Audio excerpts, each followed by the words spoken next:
Yeah, my parents, I've never really asked them how concerned they were at any particular stage for me. It's quite assumed, but they never really restricted anything apart from the practicalities of following doctors' advice. They certainly didn't clamp down on me or refuse anything to me, and they were very big in pushing me towards things that they knew I could do and not be limited in. The coxing's a great example, with my father identifying that as an area that I wouldn't, there was no limitations for me. Luckily I was a good student, and so they were always encouraging me in that area.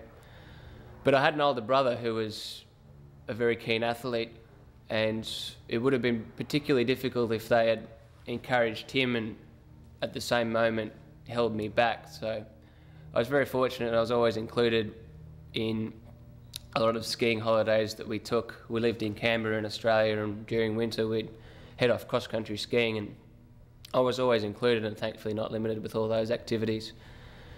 And I suppose I was quite sensible in knowing that there was a lot of stuff that I probably couldn't do, so I didn't push the boundaries. And I was also a little guy, so luckily I didn't have a natural flair for a lot of things.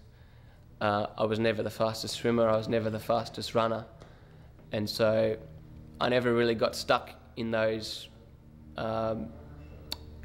conflicts and those calamities of knowing, do I pursue this seriously or is it not a good idea? I did feel pretty strange and pretty lonely for a number of years before I found rowing through my early schooling, because a lot of the kids were planning to play rugby, which is something that I couldn't do.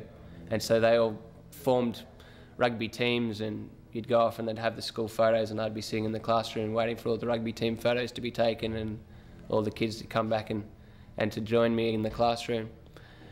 And I don't know, I can't really remember whether that had a huge effect on me or not.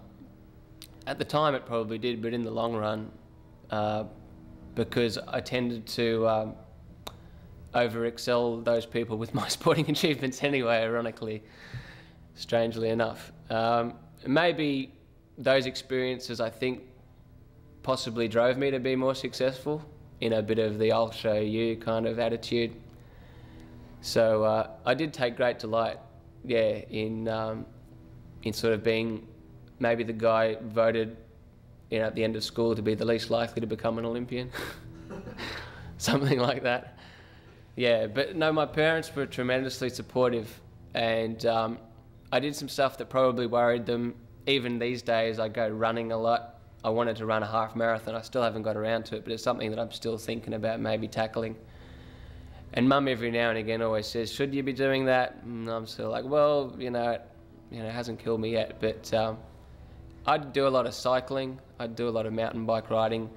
And it's only now that I realise how I'm limited with my heart problems that I put two and two together and realise, oh, that's probably why, I was completely out of breath on my bike climbing up that hill and that sort of stuff. But so yeah, a little bit of ignorance probably paid off a lot in how I went about things and the sort of things that I let myself do.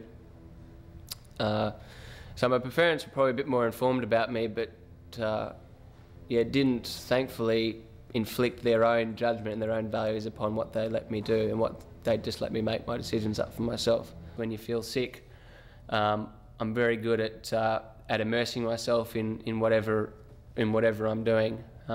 That's why I think it's been really good to be very ambitious and be very competitive. Ambitious mainly, because any time that your health is bringing you down, I like to have other things in my life that I'm determined to succeed at, because I make them so all-encompassing, so overwhelming and so engrossing that that there leaves very, very little room for worry, which has been a good tool. It's been something that I didn't probably realise that it was such a useful tool until now.